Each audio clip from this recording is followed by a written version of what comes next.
여러분의 계좌는 아직도 파란불이십니까? 저희가 빨갛게 바꿔드리겠습니다. 손실급보 프로젝트 나만 믿고 따라와. 네. 참 왜 이럴까요? 지난주에도 그러더니 이번에도 계속 어제는 아주 강하게 움직이고 수급 좋고 다 좋다가 또 오늘 한 방에 또 분위기가 살짝 또 식어가는 그런 상황입니다. 정말 전 개인적으로 이러지 않았으면 좋겠다. 이런 생각이 좀 듭니다. 네, 정말 반짝 상승으로 끝난 이번 주 장인 것 같아요. 오늘 시장 정말 여러모로 아쉬움이 많이 남는데요. 근데 주요 기업들이 또 실적을 잘 발표했음에도 불구하고 주가가 반대로 가고 있죠. 아무래도 그동안 조금 많이 올라온 데 따른 피로감도 있었던 것 같고 올라왔을 때 일단은 팔자라는 심리도 작용한 것 같습니다. 네, 어쨌든 간에 투자 심리가 중요한데 요즘은 참 안 좋은 건 정말 예민하게 반응하고 좋아도 고지고대로 믿지 않는 좋은 그런 건 의심하고. 그렇죠. 그러니까. 내가 이렇게 행복해도 되는 건가? 막 이런 거 있잖아요. 맞아요. 이런 느낌도 가고 있기 때문에 하루하루가 참 변동성의 증시가 아닌가 좀 이런 생각이 나는데 오늘 남이따와 함께 이렇게 흔들리는 와중에도 한번 정신을 붙들어 드리도록 하겠습니다. 네, 자 그럼 오늘 이 두 분과 함께 하시죠. IS의 박수범 이사님, 토마토 투자클럽의 김근우 전문가님 함께합니다. 안녕하세요. 어서 오십시오. 반갑습니다. 반갑습니다. 네. 자, 오늘 이 두 분께서 여러분들 종목에 대한 기강을 확실하게 잡아드리도록 하겠습니다. 흔들리지 마시고요. 지금 바로 종목 상담 신청해 주셔서 여러분들 종목의 방향성 잡아보시면 좋을 것 같고요. 토마토증권통 유튜브 채팅창 들어오시면 되겠습니다. 종목명, 매수가 비중, 그리고 매수 문의 남겨주시기 바랍니다. 네. 또 전화 상담 가능하니까요. 02-325-8200번, 325-8200번 이용하시기 바랍니다. 네, 자 오늘 다뤄봐야 될 이슈는 바로 이거죠. 이 전체적인 큰 그림은 항상 좋아요, 요즘. 근데 흔들릴 때마다 그럼 잘 가야 되는데 계속 그 변동성을 주니까 힘들게 하는 그런 또 섹터이기도 합니다. 대표 섹터 반도체 보도록 하겠습니다. 네. 공개해 주시죠. 자, 반도체 주의 하락 과연 추진력을 위한 하락인 것인가? 그러니까 대표적으로 지금 반짝 반등을 하면서 우리한테 희망을 줬다가 바로 실망감을 준 섹터가 지금 반도체잖아요. 그러니까 오늘 하이닉스도 실적 잘 나왔는데 왜 떨어지냐고요. 그러니까요. 네. 정말 하이닉스 실적이 잘 나왔음에도 불구하고 뭐 어느 정도 이미 선반영됐다라는 의견도 있고 여러 가지 좀 분석이 나오면서 오늘 5%나 하락하는 모습이 나왔거든요. 네. 그러다 보니까 반도체 전반적으로 밀리는 모습이었는데 사실 그동안 반도체 섹터에 대한 우리의 기대감이라든지 눈높이가 좀 많이 높아져 있는 상황이기는 했잖아요. 자, 그럼 지금 시점에서 다시 한번 그 눈높이를 좀 조절해봐야 되는 건지 매수 기회를 잡을 수 있을지 한번 분석을 해보도록 하겠습니다. 네, 자 그러면 박수범 이사부터 좀 여쭤보도록 할게요. 이번 반도체주의 하락, 저가 매수의 기회다, 아니다. 매수의 기회다. 기회다. 자, 김근우 전문가는요? 저는 반도체에서의 지각 변동이다. 그렇죠. 기회인데 이건 지각 변동 수준이다. 이렇게 얘기를 해주셔가지고 네. 자세히 좀 들어보도록 하겠습니다. 자, 이사님은 오늘 좀 목소리가 생각보다 감기 걸리셨다고. 예. 네, 목감기에 걸려있는데 다른 사람 같아요. 최선을 다해서 말씀드리겠습니다. 목소리 네. 훨씬 마음에 듭니다. 자, 그러면 파이팅. 네. 반도체 저가 매수의 기회다 들어보겠습니다. 저는 뭐 지금 뭐 보셔다시피 뭐 SK 하이닉스도 마찬가지고 삼성전자도 마찬가지고 오늘 다들 지금 외국인과 기관들의 양매도를 통해서 다들 좀 주가가 좀 흔들리는 분위기였습니다. 하지만 그 밑단에 있었던 뭐 반도체 소재 부품 장비 쪽은 뭐 괜찮은 흐름들을 좀 보여줬어요. 자, 그렇다면 오늘 좀 왜 하필이면 오늘 SK 하이닉스가 1분기 실적 서프라이즈가 나왔는데도 불구하고 왜 이런 결과가 만들어졌냐. 제가 봤을 때는 일단 좀 간밤에 뉴욕 증시에서 좀 문제가 있었다라고 좀 보여집니다. 특히나 이제 메타 같은 경우에는 매출과 EPS가 예상보다 상회하면서 상당히 좋게 나왔는데도 불구하고 시간 외에서 마이너스 13%까지 좀 내려갔어요. 이 부분도 좀 안 좋은 부분들이었고요. 그리고 거기에 이제 IBM 같은 경우에는 지금 뭐 최근에 많이 언급되는 종목들은 아니지만 시장에서 IBM 같은 경우에도 매출 같은 경우에는 좀 하회했어요. 그런데 EPS가 조금 상회했습니다. 예측보다는. 근데 우리가 IBM을 좀 볼 필요가 있는 게 우리가 인공지능이라는 게 따지고 보면 1950년대부터 이게 계속해서 연구가 되어 왔던 부분이었고요. 실질적으로 IBM 쪽에서 1990년도에 우리가 그 캐스트 어웨이라는 이제 톰 행크스 영화 보면은 왓슨이라는 친구랑 대화하잖아요, 150. 네. 그런 이제 이름과 똑같은 왓슨이라는 의료 AI가 그때 당시에 이제 출시를 했었습니다.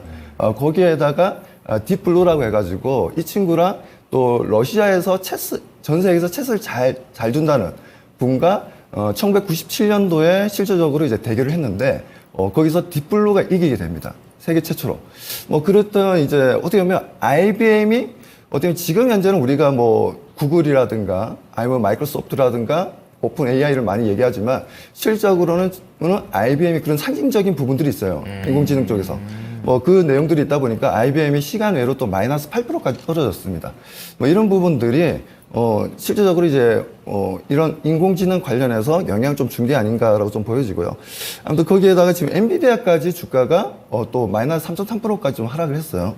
이랬던 부분들이 전체적으로 좀 SK 하이닉스와 그리고 삼성전자 주가 움직임에 좀 영향을 좀 주었다. 하지만 그래도 이가 없으면 잇몸으로 씹어 먹어야 됐듯이 우리가 이런 대형주들의 움직임은 좋지는 못했지만 소재 부품 장비 쪽은 상당히 좀 긍정적이고 잘 움직여줬기 때문에 일단 그런 이제 순환매 차원에서 우리 시청자분들 바라보시고 절대 SK 하이닉스랑 삼성전자는 매도하시면 안 됩니다. 지금은 오히려 추가 매수를 하면 하지 절대 매도할 시점은 아니니까 꼭 붙들고 계시고 그 외에 좀 단기적으로 좀 대응하고 싶다 하시는 분들만 소재 부품 장비 쪽으로 좀 순환매를 좀 하신다면 또 재밌는 매매가 될 수 있으니까요. 우리 시청자분들 그 부분 꼭 기억해 주시기 바랍니다. 근데 삼성전자, SK 하이닉스뿐 아니라 사실 그동안 반도체를 이끌어왔던 쪽이 이제 HBM 쪽이 좀 강하기도 그렇죠. 했고 예. AI 쪽으로 좀 이게 많이 실렸었잖아요. 지금 그 부분에 대한 평가는 어떻게 하세요? HBM하고 HBM, 네네. AI 쪽에 네네, 대한 죄송합니다. 지금 뭔가 감기 때문에 지금 그런가요? 조금 아유, 이따 딱히 할까요? 네. 저는, 알겠습니다. 그냥 말씀드리겠습니다. 아플 때 이렇게 양보합니다. 자, HBM. 자, 그림 한번 좀 띄워주세요. 네. 그림 한번 띄워주십시오. 자료 한번 띄워주십시오. 이 자료 보시는 것처럼, 자, 보시면은, 두 개가 지금 보여주고 있죠. 여기서는 뭐 잘 안 보이긴 합니다만, 지금 보시면은 지금 현재 하이 퍼포먼스 쪽이랑, 그리고, 잘 안 보여, 글자가 좀 잘 안 보여가지고. 타임 투 그러면- 마켓, 네. 로우 코스트. 네, 저는 이제 리드 타임이라고 좀 보시면 되고, 이제 로우 코스트 쪽 부분인데, 이렇게 해서 우리가 이제 상품들 같은 경우에는 이 세 가지로 해서 우리가 좀 바라볼 수 있습니다. 바라볼 수 있는데, 그 중에서 지금 워낙 HBM이 잘 나가다 보니까, 이제 코스트에 대해서는 거의 신경을 안 써요.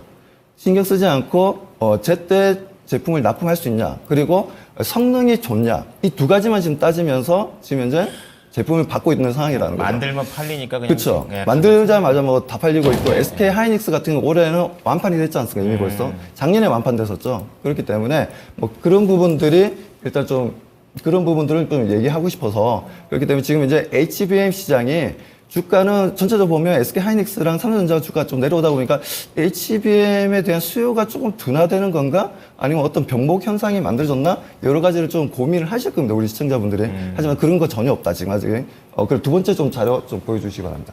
네. 자, 두 번째 자료 좀 보시면은, 자, 보면 지금 현재 우리가 그 AI 칩의 이제 양자 구도가 좀 어느 정도 주고 있죠. 양자 구도를 하기에는 너무나 엔비디아가 전체 시장의 80%를 가지고 있다 보니까 양자 구도라고 표현하기는 좀 그렇긴 합니다만, 그래도 AMD 쪽에서도 지금 최근에, 좀 AI 칩을 만들면서, 보시는 것처럼 지금 현재 AI 칩에 들어갈 수 있는, HBM에 대한 4세대, 5세대 내용들이 쫙 나와 있습니다. 보시는 것처럼 또 지금 엔비디아 같은 경우에는 또 중국 시장에 납품하기 위한 중국을 위한 또 AI 칩을 좀 만들어서 납품이 이루어지고 있는 부분들이고요.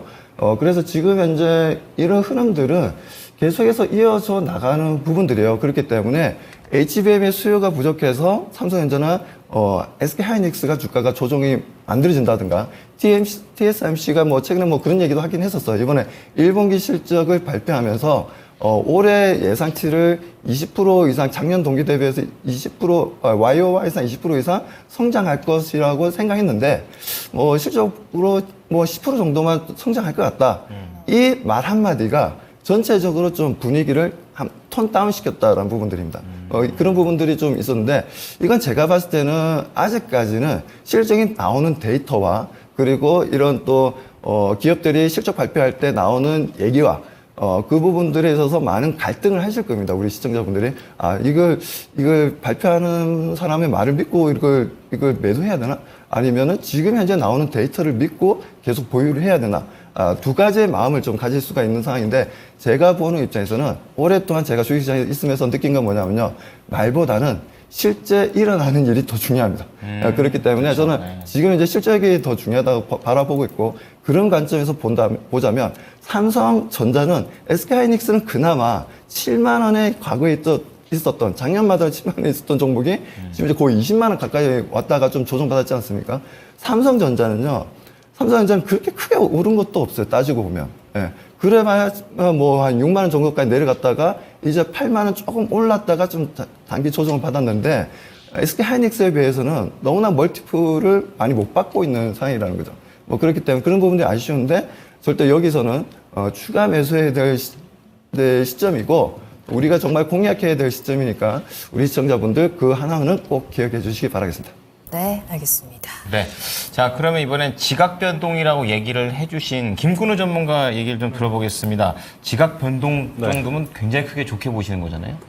사실 지각 변동이 일어나고 있다를 말씀드리려고 했는데 ING다 지금. 네, 제가 딱 잘라서 얘기하느라고 알겠습니다. 내용을 좀 들어보시면 될 것 같습니다. 네. 뭐냐면 이런 겁니다. 제가 이제 거의 근 한 2달 동안 엔비디아의 주가에 대해서 저는 한 번도 부정평가를 한 적이 없습니다. 항상 좋다고 맞아요. 말씀을 드렸는데 지금 이제 저는 약간의 뷰가 바뀌고 있는 시기라고 보고 있어요. 그래서 지각 변동이라는 말씀을 드렸는데 네. 어떤 거냐면 AI 칩이 그럼 지금부터 안 좋나요? 라고 물어보신다면 그건 아닙니다. 그렇죠. AI 칩은 계속 필요할 거고 계속 좋을 거고 AI 산업의 성장에 따라서 AI 칩은 생각보다 더 빠른 성장을 만들어낼 수도 있습니다. 근데 뭐가 지각 변동이냐? 네.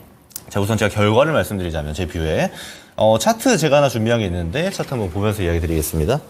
엔비디아 차트입니다. 지난 1년 동안의 엔비디아의 주가의 모습이에요. 정말 조정 없이 상승했습니다. 그렇죠?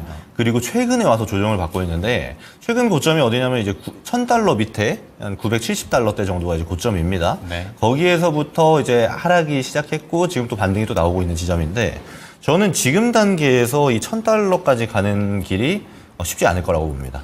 그래서 전고 돌파가 빠른 시일 내에 지금까지 그래왔던 것처럼 엔비디아가 할 수 있을 것인가 하면 그렇지 않을 거라고 봐요. 여기에는 다양한 이유가 있는데 우선은 엔비디아가 시간이 좀 지나면서 건강한 조정기가 끝나고 나서 상승할 거라는 건 저는 그렇게 생각합니다. 그럼 지금 당장에 왜 제가 이렇게 뷰가 길게는 가능한데 짧게는 바로 반등이 나오지 않을 거라고 하냐면 지금 시장이 이제 그렇게 이야기를 하고 있는 측면들이 있어요. 먼저 제가 첫 번째로 설명드려야 될 거는 엔비디아가 이렇게 가파르게 상승할 수 있었던 가장 큰 이유는 첫 번째가 독점입니다. 아, 그렇죠. AI 칩을 80%를 엔비디아가 독점 공급하고 있었기 때문에 사실 말이 안 되는 수치들이 막 찍혀왔어요. 80%도 사실 말이 안 되는 겁니다. AI 칩이 전 세계 시장에 지금 가장 중요한 어떤 단어인데 그것도 80% 가지고 있는데 중요한 건 영업이익 찍히는 거 보면요. 영업이익률이 66%가 찍혀요. 말도 안 되지. 이게 어떤 걸 의미하냐면 정말 대놓고 장사를 하는 겁니다. 네.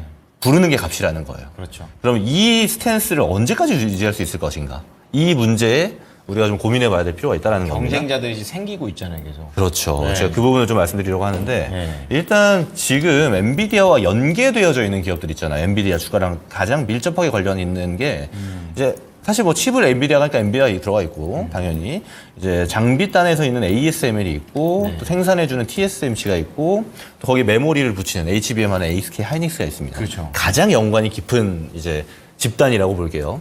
동시에 조정을 받고 있어요. 엔비디아와 함께. 여기에 이제 이유가 많은데 일단 ASML의 실적 쇼크가 먼저 발생했고요. 그리고 TSMC의 시장 성장률 전망이 20%에서 10% 떨어졌습니다. 그렇죠. 근데 여기에는 당연하겠지만 이제 TSMC의 경쟁자들이 등장을 하고 있는 거예요. 삼성전자도 들어오고 인텔도 들어오겠다 하고 네. 여기 얘기가 나오고 있는 겁니다. 맞아요. 그렇다 보니까 시장에서도 TSMC가 지금까지는 엔비디아 걸 다 했는데 앞으로도 다 할까? 이런 고민에 빠지는 거예요. 당연하죠. 네. 그런데 뭐 GTC 2024에서도 뭐 젠스망 CEO가 이야기했듯이 삼성전자를 굉장히 좋게 평가했잖아요. 이런 지점도 들어가 있는 거고 여기에는. 그럼 이제 경쟁을 어디서 할 거냐 이걸 봐야 되는데 사실 엄청난 영업이익률을 남기면서 장사를 해왔던 고객들이 각자 하겠다고 먼저 얘기하고 있어요. 네, 제가. 먼저 이제 MS, 아마존, 네. 구글, 엔비디아 너네 너무 비싸. 그리고 너무 늦게 줘. 이게 항상 지금까지 문제였는데 지금 거의 가시권 안에 들어왔죠. MS도 올해 중으로 출시하겠다라고 얘기 나오고 있고. 네. 중요한 건 아까 이사님께서 짚어주셨듯이 AMD도 굉장히 적극적으로 개발하고 있습니다. 시장 자체가 굉장히 사실 노다지예요. 그러니까 엔비디아의 입장이 이제 지금 최근 1년간과 이제 앞으로 1년은 좀 다를 거다라고 저는 보고 있는 겁니다. 그리고 당연히 그런 입장은 주가에 영향을 미칠 수밖에 없고요. 네. 자, 그러면 여기서 이제 우리 입장에서 또 다시 봐야 돼요. 엔비디아 입장은 우리가 이제 알았습니다. 경쟁력자들이 올라오고 있고 이제 배짱 장사는 조금 어렵겠다라는 거 알겠는데 그럼 우리 입장에서 어떻냐? 사실 SK 하이닉스는 오늘 진짜 억울해요. 왜냐하면 SK 하이닉스가 실적이 되게 잘 나왔잖아요. 그렇죠. 그러니까 전분기 대비하면 전분기 워낙 안 좋았으니까 700%대 상승. 그리고 사실 실적 자체는 2018년 엄청난 최고 호황기 때 이후로 두 번째로 높은 수치입니다. 거의 전성기 수준까지 끌어올린 거예요. 맞아요. 네. 되게 억울한 건데, 그러니까 이런 겁니다. 엔비디아의 모멘텀을 따라서 SK하이닉스가 지금까지 상승한 걸 보면요, 삼성전자랑 한번 비교해 보세요. 훨씬 더 많이 올라갔어요. 삼성전자 잠깐 잊혀졌었죠. 그렇죠. HBM 하면은 하이닉스가 네. 생각이 안 날 정도로. 경제방송 보면은 맨날 SK하이닉스 잡혔다, 삼성 어떡하냐 이런 얘기만 나왔으니까 그만큼 SK하이닉스가 좋았다는 거예요.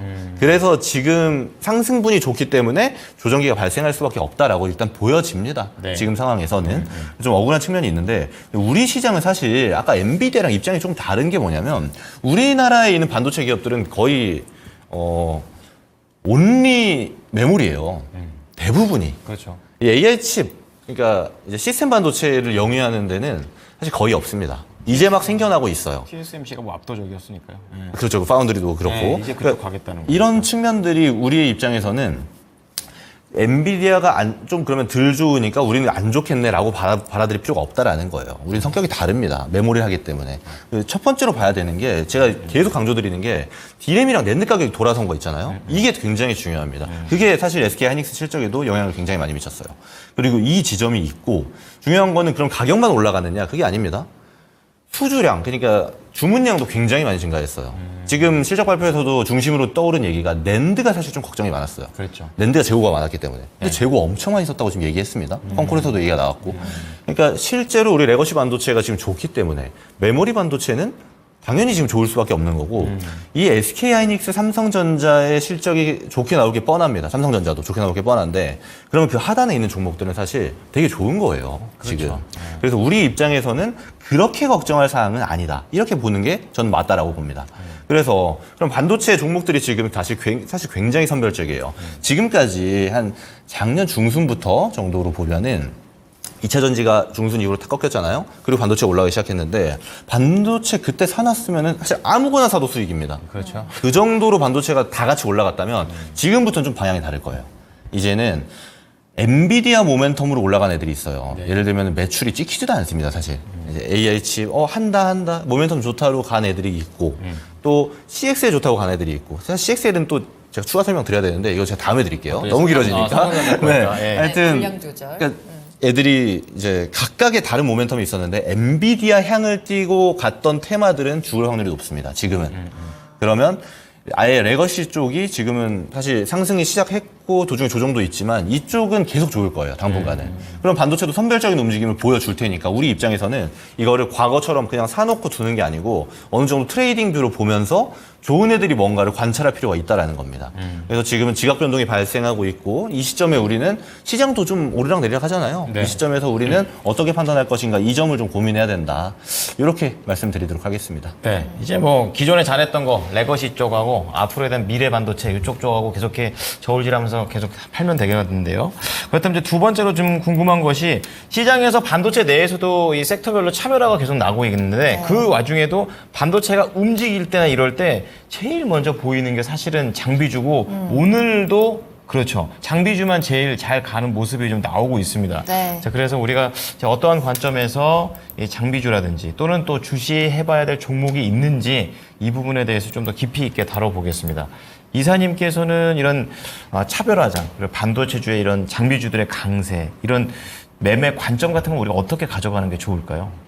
일단 지금 이제 뭐 어떻게 보면 지금 전체적으로 보면 이제 우리가 반도체 같은 경우 전공정도 있고 후공정이 있지 않습니까? 아무래도 최근 들어서는 이제 HBM에 대한 부각이 이루어지다 보니까 패키징에 대한 관심도가 상당히 좀 높아지는 상황입니다. 그렇기 때문에 저는 지금 이제 그 관련된 부분들에 있어서 패키징에 대해서는 계속해서 우리가 관심을 좀 가져야 된다라고 좀 말씀을 좀 드리고 싶고요. 그리고 전공정에서 꼭 따진다면 우리가 이제 웨이퍼 쪽, 웨이퍼 검사 쪽 장비 업체들 같은 경우에도 관심 있게 좀 바라볼 필요가 있습니다. 왜 그러냐면 지금 우리가 시스템 반도체 쪽도 어떻게 보면 이제 다품종 소량 생산으로 이제 되어 있는 부분들이었는데 메모리조차도 이제는 다품종의 소량 생산으로 좀 넘어가고 있는 분위기예요. 뭐 그러다 보니까 이 패키징 기술이라든가 불량품인지 아닌지 테스트하는 이제 테스트에 대한 장비들에 대한 관심도가 과거에 비해서 상당히 좀 많이 높아졌고요. 여기에 대한 수요도 많이 좀 증가하고 있습니다. 뭐 그렇기 때문에 HBM을 통해서 뭐 DRAM 가격도 최근에 좀 올라가고 있고 SSD 같은 경우에도 가격이 상승한 흐름을 좀 가져가고 있는데 네. 이런 부분에서 관련 종목들 뭐 장비 그리고 일단 저는 장비 쪽을 좀 바라보고 있고요. 뭐 그 부분에 대해서는 제가 또 잠시 후에 또 2부에서 네. 또 반도체에 대해서 말씀을 드릴 부분이 있으니까 그때 좀 더 구체적으로 말씀드리겠습니다. 네. 자, 그러면은 이 장비주 쪽을 좀 자세하게 지켜보자 이렇게 좀 말씀해 주셨고요. 그럼 김근우 전문가께서는 이런 장비주에 대한 강세 계속 따라가야 되는 건지, 아니면 앞서서도 이제 레거시 반도체 얘기를 하셨으니까 네. 그쪽으로 좀 시선을 옮겨야 되는 건지 좀 궁금합니다. 사실 겹치는 게 많을 겁니다. 그렇죠. 예. 사실 지금 이 장비주가 주목을 받는 게 뭐냐면 최근에 보면 삼성전자도 그렇고 마이크론도 그렇고 미국에서 보조금 받잖아요. 네. 이게 다 보면은 공장을 많이 가지고 있어야 됩니다. 그렇죠. 미국에. 근데 여기에서 제가 일단 이야기 드리고 싶은 거는 앞으로 그럼 공장이 많아져야 돼요. 장비단에서는. 그렇죠. 왜냐면 우리 장비로 이제 매출이 발생하는 게 장비를 팔고 장비를 관리하는 거에서 이제 두 번 매출이 발생하는 건데, 이거는 공장이 증축이 이루어지지 않으면은 사실 장비가 바뀌지 않는 한은 그렇죠. 큰 매출이 발생하기 어렵단 말이에요. 그럼 공장이 앞으로 많아질 거냐, 이런 지점을 좀 볼 필요가 있습니다. 증설이 되냐? 안 되냐? 맞아요. 근데 지금 많아질 계획이 많죠. 그러니까 제가 예시로 이제 가져온 게 이제 삼성전자가 20년간 250조 투자하겠다, 미국에. 사실 우리 국가 입장에서 좋은 건 또 아닐 수가 있는데, 네. 하여튼 250조 투자해서 반도체 공장 11곳을 짓겠다라는 겁니다. 사실 이미 있잖아요. 오스틴시 같은 경우는 2곳이 있고, 또 테일러시 같은 경우는 이제 파운드리 공장 짓고 있잖아요. 여기에 이제 2개 합쳐서 11개를 짓겠다라는 건데, 그러면서 이 얘기 그리고 보조금 이야기와 함께 막 치고 올라오는 게 장비단 종목들인데 사실 다 레거시예요. 얘기 나오는 게 첫 번째 이제 뭐 DYC, DIT, 뭐 사이맥스, YC 이러잖아요. 네. 얘네들이 이제 같이 막 올라가고 있는 건데, 보면은 일단 당연히 전공정단이라든지 이제 레거시 쪽에서 주목받지 못했던 애들도 포함되어져 있고, 네. 근데 중요한 거는 YC가 이제 YIK잖아요. 네네. 예전에 이제 아, YIK가 사명을 바꾼 건데, 네. 그러니까 CXL 단에서도 주목을 받았던 게 이제 장비단이었어요. 그렇다라는 관점으로 보면 되는 겁니다. 아, 그러면 순환적인 측면이 있는데 그 중에서 장비가 있고, 장비 중에서도 레거시에서 그러니까 레거시여서 HBM이나 CXL로 주목받지 못했던 애들이 올라가기도 하고, 또는 CXL의 중심이었던 YIK도 주목을 받는구나. 그러니까 굉장히 선별적인 장세라는 걸 인지해야 됩니다. 이것만으로도. 그래서 이런 측면으로 보면은 저는 사실 제가 말씀드렸던 4개 종목 있죠. DYC, DIT, 사이맥스, YC 얘네들 다 사실 엄청 고점대예요. 네. 그래서 얘네들이 다 트레이딩 뷰는 유효합니다. 변동성이 지금 큰 자리이기 때문에. 네. 근데 이거 트레이딩 뷰는 사실 할 줄 아는 분이 하셔야 돼요. 얘네들은. 제가 왜냐면 이 다음에는 트레이딩 뷰라고 다른 종목 말씀드릴 테니까. 그래서 트레이딩 뷰 중에서 가장 좋아 보이는 건 사실 YC입니다. YIK의 이제 다음 이름이에요. 네네. 저도 입에 잘 안 붙습니다, YC가. YC가 지금은 대장 역할을 하고 있어요. 끌고 올라가는 것도 되게 좋고, 중요한 거는 고점대에서 뻗는 힘도 되게 좋습니다. 거래 대금도 좋고. 그래서 트레이딩 뷰로 보실 분들은 YC 위주로 보시면 될 것 같다라고 말씀드리고요. 네. 저 두 번째로는 제가 여러 차례 강조드리고 있는 이제 칠러하고 스크러버하는 유니셈의 GST 세트입니다. 유니셈 같은 경우는 제가 이 남이따에서 추천주로도 드리기도 했던 종목이고, GST도 사실 조정 많이 받고 이제 막 반등 나오고 있거든요. 네. 여기는 사실 공장 지으면서 먼저 들어가는 장비들이에요. 왜냐하면 이제 웨이퍼 세척 공정이 있잖아요. 그럼 세척을 할 때 이제 열이 발생합니다. 그럼 열이 발생하면 웨이퍼가 손상이 돼요. 그럼 이걸 열을 잡아주는 게 칠러란 말이에요. 그러니까 공정에 무조건 먼저 들어가는 게 이제 칠러입니다. 이거 하는 게 시키는 거군요, 그게. 그렇죠. 열 관리해 주는 열 거. 관리. 이게 유니셈 GST 둘밖에 안 해요. 그리고 스크러버가 그 식각 공정이나 증착 공정에서 유독가스라든지 미세먼지가 발생합니다. 네. 그럼 이거 제거해 주는 역할이거든요. 그러니까 환경 관련. 그렇죠. 그러니까 공장 지으면 먼저 들어간 애들이 얘네일 수밖에 없어요. 필수네요. 그래서 움직이는 게 이제 유니셈 GST인데, GST 같은 경우는 이제 액신 냉각 모멘텀을 먼저 갔단 말이에요. 그래서 조정이 좀 나왔고, 얘는 이제 자리가 좀 괜찮아지고 있다라고 먼저 말씀드릴 수 있을 것 같고요. 유니셈 뷰는 저는 더 갈 수 있다라고 말씀드렸습니다. 네. 그래서 얘네 둘 같은 경우는 좀 천천히 보셔도 되는데, 아까 말씀드린 이제 애들 고점대 있죠. 치고 올라가는 애들, 얘네들은 트레이딩 뷰로 보시는 게 맞다라고 좀 말씀드리도록 하겠습니다. 네. 자, 오늘 이슈 플로우에서는 반도체의 이런 하락 같은 부분들, 이런 것들을 우리가 어떻게 이용해야 될까? 네. 박수범 이사께서는 저가 매수의 기회, 그리고 김구루 전문가께서는 또 업황 회복도 되기 때문에 레거시 쪽에서도 기회가 있다. 이렇게 얘기를 하시면서 섹터로는 두 분 다 장비주 긍정적으로 내다봤으니까요. 이런 부분 잘 활용하셔가지고 수익으로 연결하시기를 바라겠습니다.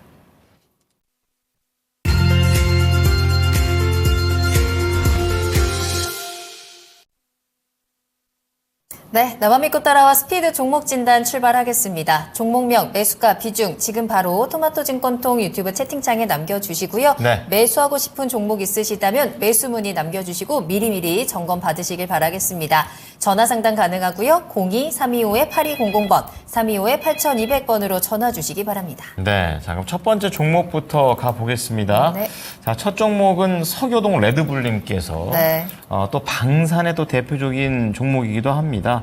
LIG 넥스원인데요. 이거 사신 건 아니고 사고 예, 싶어서. 사고 싶다. 예, 매수 문의를 주셨어요. 오늘 한 1.2% 밀리는 그런 흐름을 보여줬고요. 뭐 최근에는 뭐랄까요, 좀 방산주들이 이제 하도 여기저기에서 전쟁들을 하니까 앞으로에 대한 수주에 대한 그런 기대감도 가졌던 거는 사실입니다. 관련 종목들 지금은 뭐 전반적인 하락세를 보여주고 있는데요.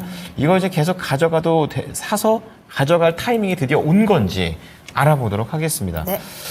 다른 방산주도 있는데 LIG 넥스원을 고르시네요. 이사님께서는 이 종목을 사는 네. 거에 대해서 어떤 생각이신가요? 저는 좋게 생각합니다. 좋게 보십니까? 네네. 예, 좀 자세히 들어볼게요. 네, LIG 넥스원에 대해서는 제가 좀 긍정적으로 좀 생각하고 있습니다. 이번에 뭐 이스라엘과 이란 간에 좀 미사일을 좀 주고 받았었죠. 그랬을 때 뭐 이스라엘 같은 경우에 아이언돔이라 해가지고 날아오는 미사일들을 다 방어를 어느 정도 했었고 99% 정도 방어를 좀 보여주었다라는 얘기가 나왔는데 미국의 패트리엇 미사일이 있으면 우리나라에 천궁2라는 또 지대공 미사일이 있어요. 그렇죠. 그 부분을 통해서 우리나라도 이제 지금 패트리엇 미사일 못지않게 천궁2가 성능이 상당히 좀 좋고 가성비가 좋은 무기를 지금 이제 전 세계에서 좀 많이 알려져 있습니다. 그렇기 때문에 지금 전쟁을 지금 우크라이나랑 러시아 전쟁이라든가 지금 그리고 이스라엘과 이란과 뭐 하마스 이런 전쟁들의 움직임들을 좀 보게 되면 거의 다 좀 두 가지가 굉장히 중요한 역할을 하는 것 같아요. 첫 번째는 드론이 상당히 좀 중요한 역할을 해주고 있고요. 전쟁에서. 두 번째로는 탄도미사일이 상당히 좀 중요한 역할을 해주고 있다는 겁니다. 옛날처럼 우리가 총 들고 달려가서 이제 쏘는 시대가 아니라 그야말로 무선 조종해서 이제 드론으로 공격한다든가 아니면 탄도미사일을 쏘아서 적에게 피해를 입힌다든가 이런 전쟁으로 지금 이제 변해 가고 있기 때문에 그 중심에 있어서는 LIG 넥스원 같은 경우에는 우리나라에서 탄도미사일 관련해서는 거의 뭐 넘버원이라고 할 수 있는 회사이기 때문에 기술력도 상당히 많이 가지고 있고요. 뭐 그런 관점에 있어서도 지금 뭐 동유럽 쪽뿐만 아니라 그리고 이제 중동이라든가 중동 쪽도 마찬가지고 뭐 그런 부분들에 있어서 좀 많은 해외 수출을 좀 만들어낼 수 있다라는 관점에 있어서 저는 LIG 넥스원 지금 현재 뭐 주가가 저점 대비해서 많이 올라온 거 아니냐라고 말씀을 하시는 분들도 아마 계실 것 같아요. 하지만 선장 모멘텀을 좀 보게 되자면 저는 지금 현재도 많이 주가가 많이 오른 건 아니라고 저는 판단을 하고 있습니다. 네. 그렇기 때문에 지금 이제 뭐 8만 원 있던 주가가 최근에 뭐 몇 달 사이에 18만 원까지도 올라왔지만 뭐 100% 이상 상승 흐름을 좀 보여주긴 했지만 아직까지 상승 여력에 이제 룸은 아직 남아 있다. 그 부분들은 분명히 실적에도 반영이 될 거고요. 그리고 올해 같은 경우에 또 미국의 대선 이제 트럼프와의 대선 11달 대선이 있지 않습니까? 그렇다 보니까 트럼프와 지금 바이든의 누가 될지는 모르겠지만 트럼프가 얘기했었죠. 우리가 너네들 지켜줄 테니 너네들의 GDP의 2%를 달라라고 얘기했습니다. 우리나라 국방비가 2.7%거든요. 2.7%가 지금 현재 60조가 좀 안 된단 말이에요. 그 2%라는 건 연간 40조를 달라는 거예요. 우리나라한테 달라고 한다면. 그건 말이 안 되죠. 40조가 엄청나게 큰 돈인데 40조면요. 비행기를 1000대 이상을 운영할 수 있고요. 항공만 3대는 운영할 수 있습니다. 그런 어마어마한 큰 돈을 우리가 왜 매년 40조씩 미국에 줄 필요는 없다라는 겁니다. 제가 봤을 때는. 그렇게 해서 자주국방, 이런 요구를 하다 보니까 이 부분들이 전부 다 자주국방을 얘기하고 있어요. 우리나라는 우리 스스로가 지키겠다. 이런 이슈가 계속해서 뜨다 보니까 네. 최근에 들어서 방위산업 쪽에서도 보면 우리나라도 판매량이 많이 늘어났지만 프랑스 같은 경우에도 판매량이 좀 많이 늘어나면서 이번에 우크라이나 러시아 전쟁을 통해서 러시아가 생각보다 무기가 형편이 없다라는 게 결론이 나다 보니까 유럽 쪽에서는 프랑스 무기가 상당히 많이 좀 판매가 되고 있습니다. 특히나 라팔이라는 비행기 자체도 판매가 잘 되고 있기 때문에 그런 관점에서 보게 되자면 지금 현재 지금 전 세계 판매량이 제일 좋은 1등은 미국이고요. 2등은 지금 러시아였는데 프랑스로 바뀌었고, 그리고 우리나라 같은 경우에는 넘버 4까지 진입을 목표로 하고 있기 때문에 그래서 우리나라 지금 현재 LIG 넥슨도 마찬가지고 현대로템도 마찬가지고 지금 하나 시스템이라든가 아니면 하나 에어로스페이스라든가 모든 종목들의 움직임들은 지금 이제 아직도 고점이 오지 않았다. 더 추가적으로 상승할 여력이 있고 그 중에서 LIG 넥스원 저도 좋아하는 종목입니다. 그러면은 지금 사도 되는 건지, 그리고 목표가는 단기적으로라도 뭐 18만 원 정도 좀 노려볼 수 있는 건지 좀 자세하게 가격 전략 부탁드려요. 네, 저는 만에 하나 여기서 좀 더 추가적인 조정이 나온다면 네. 차트를 보면서 좀 말씀드리겠습니다. 네. 15만 원까지 내려오면 무조건 매수하세요. 네, 무조건 매수하시고 그리고 아직까지는 이제 단기 상승에 따른 이제 박스핀 움직임을 좀 가져가고 있고 지금은 가격 조정이 아니라 기간 조정을 좀 가져가고 있다라고 생각하시고요. 그래서 이 부분들이 제가 봤을 때는 앞으로 1개월에서 2개월 안에는 충분히 다시 한번 더 박스권 상단 부분인 18만 원을 돌파하면서 20만 원 이상 올라갈 것으로 저는 바라보고 있기 때문에 오히려 조정 주면 더 매수하시고 손절가는 제가 안 드리겠습니다. 네. 그리고 단기적인 목표가는 20만 원 제시하도록 하겠습니다. 아주 자신감이 느껴지는 바로 이 방산과 관련된 이사님의 의견이었습니다. 매수 네. 가능한데 15만 원까지 내려와서 그때 사야지 최대한 수익을 낼 수 있는 그런 지점이라고 말씀을 해주셨고 네. 20만 원의 목표가를 제안을 해드릴 테니까 이거면 거의 신고가예요. 다시 한번 노려보는 부분들을 한번 응원하도록 하겠습니다. 네. 다음 종목 상담을 이어가기 전에 오늘 또 중요한 지표들이 발표가 되잖아요. 네. 이 부분을 잠깐만 짚고 한번 넘어가도록 하겠습니다. 일단 미국의 1분기 GDP가 발표가 됐습니다. 근데 예상치를 좀 크게 하회하는 수치가 나온 것 같아요. 그러네요. 전분기 대비해서 1.6%가 나왔고 전망치가 2.5%였으니까요. 좀 큰 차이로 지금 집계가 된 모습입니다. 실업수당 청구 건수는 또 예상치를 하회하는 모습, 역시나 20만 7천 원으로 집계가 되는 모습인데 이러한 부분들이 또 시장에서는 어떻게 해석을 할지 좀 궁금해지거든요. 네. 김근우 전문가님의 의견 간단하게만 좀 들어볼 수 있을까요? 너무 갑작스러웠나요? 다른 걸 보고 있다가 네. 사실 지금 실업수당 청구 건수라는 게 이제 고용 지표 같은 경우는 지금까지 생각보다 너무 강하게 나왔던 그렇죠. 측면들이 있어요. 그래서 이 지점은 이제 좀 뷰가 바뀐 겁니다. 드디어 하회가 나왔으니까. 그럼 시장 예상치보다 하회가 나왔다라는 거는 다음으로 중요한 건 FOMC가 어떻게 반응을 하냐라는 거예요. 왜냐하면 지금까지 FOMC의 논리 구조는 고용이 너무나도 강했기 때문에 우리는 금리 인하 못할 거예요. 네. 고용이 너무 강해요. 사람들이 안 그만둬요. 취업 너무 잘해요. 이런 이야기가 중심에 있었던 논리 구조였거든요. 그러면 FOMC가 어떻게 반응을 하는지가 좀 중요할 것 같고, 그러면 여기에 따라서 다음 FOMC 이전에 이제 FOMC 은행의 제가 이럴 때 명칭이 기억이 안 연준 납니다. 총재 말씀하시는 맞아요. 예. 총재들이 어떻게 이야기를 할 것인지 이런 것들에 좀 관심 있게 보시면은 아마 시장의 영향을 미리 좀 볼 수 있지 않을까 이렇게 좀 말씀드릴 수 있을 것 같습니다. 네. 네. 자, 어쨌든 간에 지난달 대비해서 GDP도 거의 반토막이 난 상태이고, 또 신규 실업수당 청구 건수까지 나오게 되면서 내일 또 PC가 어떻게 나오게 될지까지 이거 최종적인 그림을 보셔야 될 듯 합니다. 자, 그럼 이어서 다음 종목 한번 넘어가 볼까요? 네, 자 이번에는 조랭이님께서 보내주신 종목으로 살펴봅니다. 강스템 바이오텍 진단할게요. 매수가는 2,100원이고요. 비중 100% 실으셨거든요. 지금 강스템 바이오텍은 흐름 굉장히 좋습니다. 오늘 장에서도 4%의 강세 보여주면서 이제 3,000원을 뚫고 올라가는지 좀 그 기로에 서 있는 상황이고요.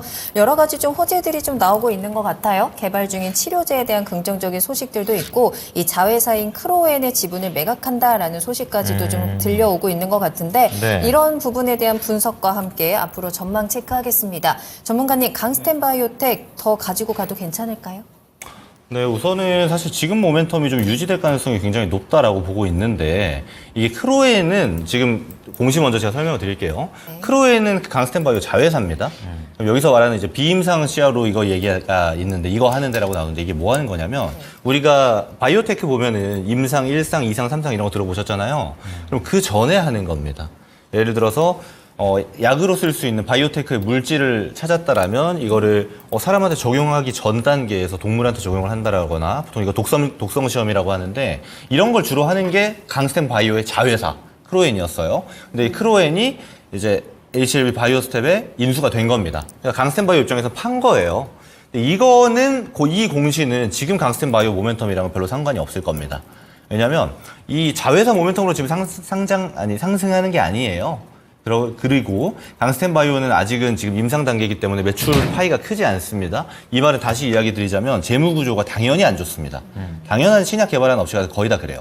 그러면 이 상태에서 재무 구조를 좀 더 개선하면서 왜냐하면 1상, 2상, 3상 갈 때마다 비용이 증가하기 때문에 이걸 잘 맞추려면 당연히 캐시가 필요한 거고 여기에 따라 자회사를 매각한 거다라고 이렇게 봐주시면 되는 거고 저는 사실 지금 굉장히 큰 수익권이세요. 맞아요. 지금 저 신청해 주신 분이. 근데 지금 타점부터는 저는 좀 기술적으로 봐야 될 것 같습니다. 왜냐면 강스텐 바이오 같은 경우는 모멘텀 받을 때 과거에 이제 2017, 18, 19 이때만 해도 거의 2만 원대 가격대 갔던 종목이에요. 2만 원이요? 맞아요. 근데 지금 3천 원이잖아요. 그러다 보니까 이게 뭐 과거의 기술적인 저항 때 이런 것들은 큰 의미가 없어져 버린 자리가 돼버렸습니다. 그래서 저는 사실 지금부터는 좀 수익 실현을 하면서 보는 게 좋을 것 같다는 의견입니다. 수익도 크고, 그리고 비중을 보게 되면 100%잖아요. 네. 이렇게 들고 가는 건 아무래도 저는 좀 리스크가 있다라고 보는 전문가이기 때문에 반 이상 저는 수익 실현을 하고 나서 이후 모멘텀 보면서 가면 됩니다. 근데 저는 좀 더 끌고 가도 되겠다라고 봐요.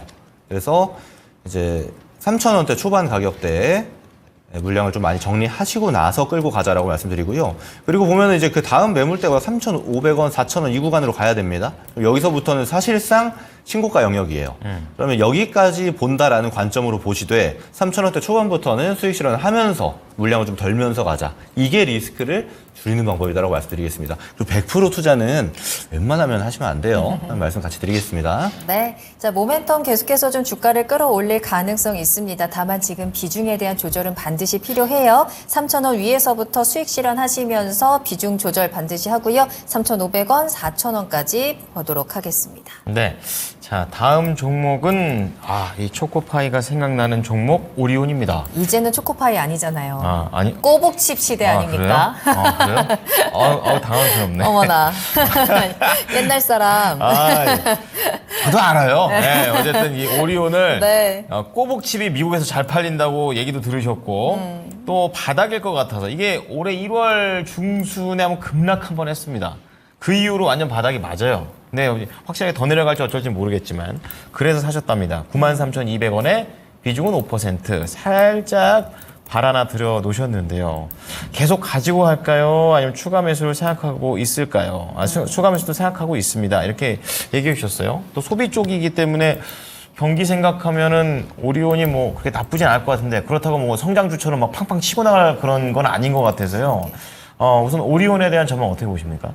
일단 뭐 전체적으로 지금 뭐 식품 관련된 회사들의 주가 움직임이 상당히 좀 긍정적으로 좀 잘 움직여주고 있습니다. 최근에 뭐 수출을 워낙 많이 하다 보니까 뭐 삼양식품 같은 경우에도 주가 상승이 상당히 좀 강했었던 부분들이었고 대상이라든지 그리고 뭐 삼양이라든지 농심이라든지 관련 종목들의 움직임이 좋았는데 오뚜기도 마찬가지였고요.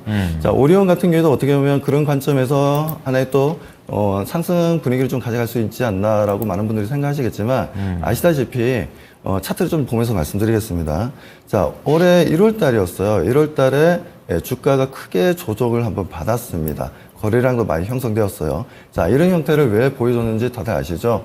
레고캠 바이오, 지금 이름이 바뀌었죠. 일가캠 바이오로 바뀌었는데, 그 회사를 인수한다는 내용의, 소위 얘기해서, 펀드 자금들이 바뀐 겁니다. 그래서 우리가 이제 동사 같은 경우에는 식품으로 해서 이렇게 포트에 편입되어 있는 많은 펀드들이 있는데, 국내 펀드들이 이제는 식품으로 바라보지 않고 하나의 또 제약 바이오 관점으로 또 지켜보는 부분도 있고, 뭐 그러다 보니 또 지금 현재 어떻게 보면 이제 리가캠 바이오 같은 경우에는 앞으로도 많은 돈이 들어가야 되는 연구 개발을 해야 되는 회사입니다.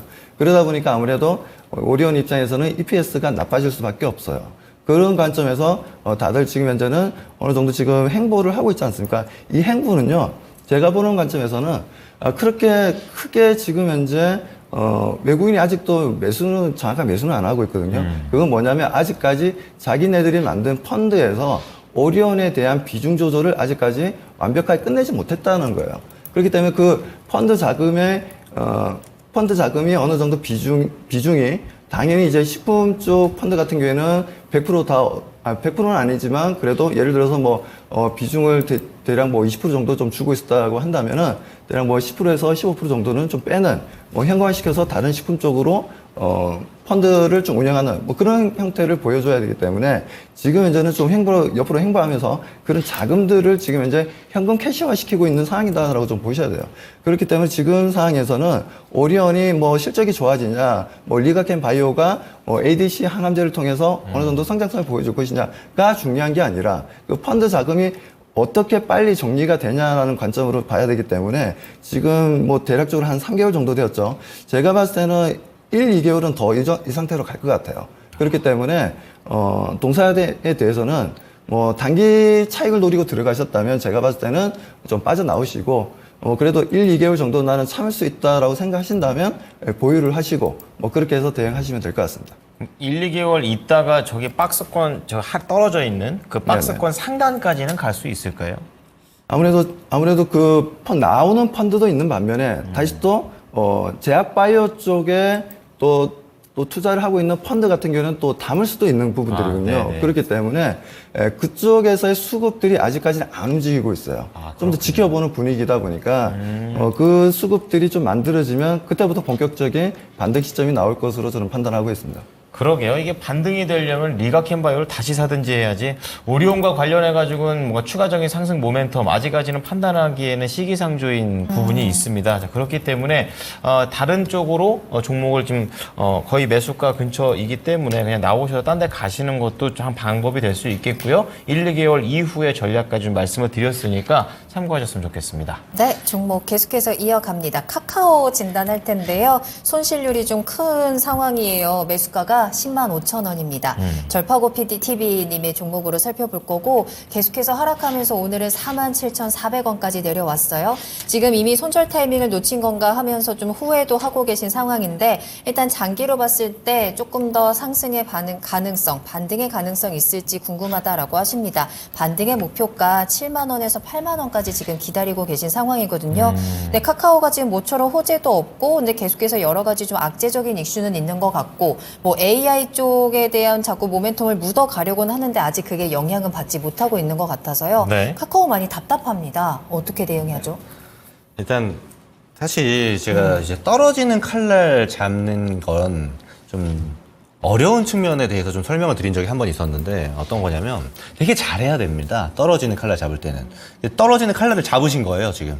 근데 이게 여기서 더 떨어지면 끊어야지 이런 것들이 필요합니다. 왜냐하면 떨어지는 칼날들은 보통 모멘텀이 끊기고 떨어질 때랑 끊기지 않고 떨어질 때 구분하기가 굉장히 어려워요. 그러니까 이런 거는 이제 저 같은 사람이나 이렇게 계속 이 증시를 분석하는 사람들은 이거 안 끊겼는데 떨어지네? 잡아야지로 갈 수 있지만 그게 아니면 모멘텀이 끊겨서 떨어지는 건데 이걸 잡습니다.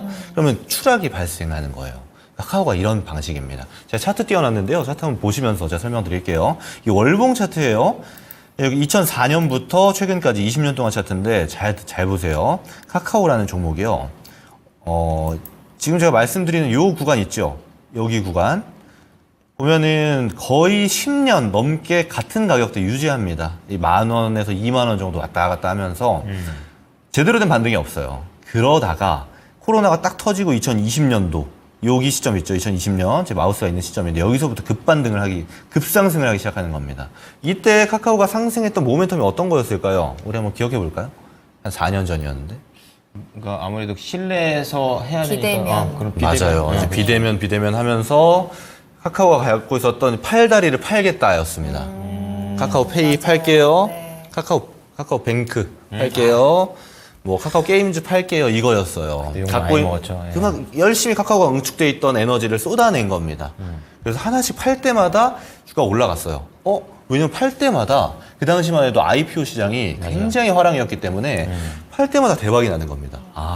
카카오는 이 모멘텀이 나올 때마다 잘 가는구나. 근데 이거는 사실 굉장히 안 좋은 모멘텀이에요.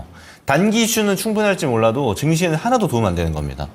예를 들면 이런 겁니다. 뭐 예를 들어서 애플이 나와가지고 네. 뭐 아이폰 부서를 팔고 네. 또 아이패드 팔고 스마트워치 부서도 팔고 이 말도 안 되는 얘기거든요. 애플은 그럼 속에 아무것도 없는 거잖아요. 그런 방식이 돼버리는 네, 거예요. 껍데기만 남은 그러니까 거죠. 지금 카카오도 보면은 남은 게 이제 카카오 모빌리티 남고 카카오 이제 메신저죠. 카카오톡에 카카오, 네. 그래서 그걸 가지고 하는 이제 이커머스 사업 정도가 지금 남아 있는 건데 그러다 보니까 지금의 사업성은 기대할 게 없어요. 중요한 걸 다 팔아버렸기 때문에. 저는 그래서 제가 처음에 말씀드린 떨어지는 칼날 잡는 거 있잖아요. 이런 걸 좀 유의하셔야 된다고 먼저 좀 유의사항 말씀드리고요. 그럼 지금부터 반등할 수 있을까요? 이게 저는 좀 오래 보시면은 그러니까 지금 기다린 시간이 꽤 길잖아요. 거의 한 2년 기다리셨는데 저는 앞으로 2, 3년 정도 보면은 7만 원대 다시 올 수도 있다라고 봅니다. 왜냐면요. 지금 AI 모멘텀 발생하잖아요. 네. 카카오가 이제 카카오톡이라는 걸로 국내 사실 메신저를 거의 독점하고 있잖아요. 그럼 이거에 대해서 AI를 활용한 서비스가 등장할 가능성이 굉장히 높습니다. 이 얘기는 사실 좀 많이 나오고 있던 거예요. 아무래도 카카오톡이 없으면 예를 들어 그 전에 뭐 예전에 뭐 네이트온이라든지 뭐 이런 걸 쓰는 사람 지금 아무도 없잖아요. 네. 그렇다 보니까 카카오톡을 통해서만 할 수 있는 서비스들이 분명히 등장할 거다라고 예측하는 게 많아요. 저는 그래서 지금 시간이 좀 걸릴 수 있습니다. 7, 8만 원 정도 가격대를 말씀 주셨는데 시간 좀 기다릴 수 있고 한 2년, 3년 볼 수 있다라면 저는 기다려 보시는 게 차라리 나을 것 같아요. 그리고 그랬을 때, 아, 내가 이렇게 투자해서 이렇게 됐구나를 하나 배우셨잖아요. 저는 그다음부터는 이 떨어지는 칼을 잡는 유의사항을 한번 잘 체크하면서 하실 수 있지 않을까. 이런 지점도 좀 같이 말씀드리겠습니다. 시간 투자 필요합니다. 네, 추가 매수는 하지 말까요? 추가 매수는 네. 사실 시간이 필요한 종목이다 보니까 전 안 하는 게 아직은. 좋을 것 같아요. 왜냐하면 기회 손실이 발생하는 거잖아요. 그래서 지금 있는 비중 정도만 기회 손실 발생하고 나머지는 다른 종목 통해서 수익을 불려 나가시는 게 낫겠다. 이 정도 의견 같이 드리겠습니다. 네, 절파고 TV님 저희 기다려 보도록 하겠습니다. 좀 길게 보셔야 할 것 같고요. 2, 3년 정도 걸린다라는 부분 체크하세요. 그래도 생각하셨던 7, 8만 원까지는 회복이 가능하다라고 하니까 최대한 손실 줄여내도록 하겠습니다. 참고하시기 바랍니다. 네. 한 어떤 시기를 정해서 가끔씩 이렇게 올려주세요. 그러니까 중간 점검을 뭐 저희가 한 두세 달에 한 번씩이라도 좋아요, 맞아요. 예, 하면서 좀 끌고 가 보는 것도 네. 힘든 주식시장 대응하실 때 도움이 되실 것 같아요. 네. 자, 다음 종목 체크할 텐데요. 이것도 반도체 장비 쪽 갑니다. 서유화님께서 올려주신 원익 IPS 37,500원에 매수를 하셨고 비중은 25% 적지 않은 비중이신데 이거를 3월에 사셨을까요? 아니면 최근에 사셨을까요? 한 번 더 크게 한번 42,000까지 갔다가 다시 좀 내려오고 있는 원익 IPS가 되고 있는데요. 비중이 좀 적지 않기 때문에 이거를 좀 계속 가져가야 될지 아니면 요즘 또 반도체 앞서서 우리 일부 첫 번째 대주제 때도 얘기했지만 장비주 긍정적이니까 원익 IPS 계속 가져가면 뭐 다시 한번 42,000원 가지 않을까 이런 생각 하는데 어떻습니까? 이사님? 저는 원익 IPS 저는 장비주들 다 좋아하긴 하는데 그 중에서 원익 IPS를 그렇게 좋아하진 않아요. 왜냐하면 원익 IPS보다 더 좋은 종목들이 워낙 많다 보니까 그렇다 해서 원익 IPS가 기술력이 떨어지거나 뭐 나빠서 제가 싫어하는 건 아닙니다. 다만 이 친구들이 지금 이제 만들고 있는 뭐 장비를 보게 되면 뭐 대체적으로 지금 보면 이제 반도체 디스플레이 뭐 2차 전지 쪽도 마찬가지, 태양 전지 쪽도 마찬가지고 전체적으로 이런 장비들을 만들어내고는 있는데 또 ALD라는 또 장비가 또 있어요. 그게 이제 균일하게 얇게 만든 이제 필름을 만드는 데 필요한 ALD 장비가 있는데 요즘에는 아무래도 좀 HBM 때문에 이 부분에 대한 이제 수요가 좀 발생하고 있습니다. 그런 부분들에 있어서 어떻게 보면 이제 그런 장비들이 좀 판매가 좀 되고 있다 보니까 근데 ALD 장비를 또 생산하는 업체가 국내에도 좀 많이 있어요, 솔직히. 원익 IPS뿐만 아니라 뭐 그렇기 때문에 네. 그런 관점에서 바라보게 되자면 저는 원익 IPS보다는 뭐 한 가지 뭐 교체 매매를 좀 권해드리고 싶고요. 교체 매매를 하게 된다면 뭐 제가 봤을 때는 뭐 파크 시스템즈도 좋고 그리고 뭐 HPSP가 최근에 좀 많이 좀 내려왔죠. 고압 수소 어널링 장비를 만드는 회사인데 이런 회사도 상당히 중요한 게 지금 HBM에 대한 수요를 잡는 데 있어서 다들 지금 SK 하이닉스도 지금 HBM3 수율이 간신히 60% 조금 넘습니다. 지금 삼성 같은 경우에는 삼성 같은 경우에는 그게 못하고 있어요. 제가 알기로는 50%에서 50% 미만으로 알고 있습니다. 수율 자체가.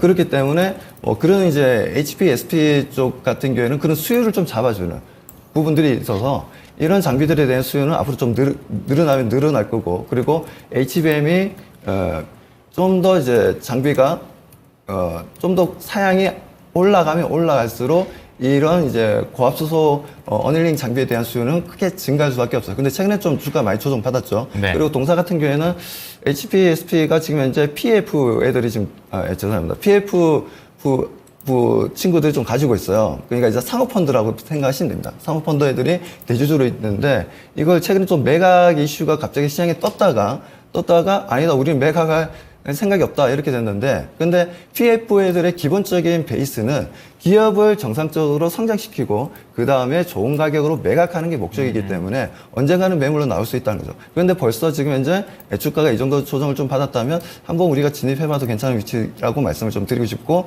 원익 IPS보다는 HPSP와 같은 종목들이 오히려 더 매력적이다. 앞으로 미세공정으로 넘어가면 넘어갈수록 전세에서 독보적인 기술을 가지고 있다라고 말씀드립니다. 그러면은 가격 전략으로는 지금 중요한 뭐 하단 쪽인 것 같은데 깨질까요? 아니면 당장 내일이라도 매도하는 게 좋겠습니까? 저는 내일 같은 경우에는 일단 네. 뭐 제가 봤을 때는 한 번 더 추가적인 상승은 장중에 일어날 것 같아요. 그렇기 네. 때문에 그런 부분들에 있어서 만약은 뭐 38,000원 정도?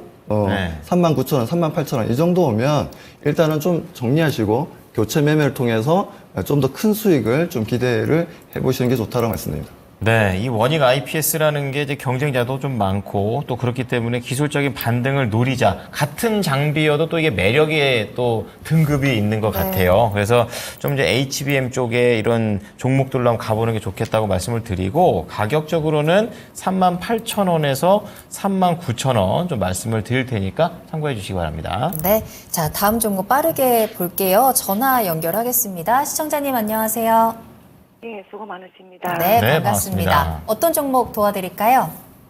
정다운 정다운 매수가랑 비중 어떻게 되세요? 2,997원입니다. 비중은 25%고. 25% 가지고 계시고, 이제 최근에 또 계속해서 좀 강한 모습. 오늘도 이제 돼지열병 관련해서 좀 상승이 나왔던 것 같아요. 수익 중이신데 지금 어떤 점이 가장 궁금하실까요? 요 제가 좀 굉장히 오래 보유하고 있었거든요. 오래 가지고 계셨어요? 네. 한 3년 정도 가고 있었어요. 그런가 봐요. 네. 드디어 이제 수익권 들어오셨는데 언제 네, 팔지 뭐- 저희가 알려드릴까요? 예, 목표가? 목표가 좀 궁금했어요. 제일 중요하죠. 알겠습니다. 김건우 전문가님과 이야기 나눠보세요.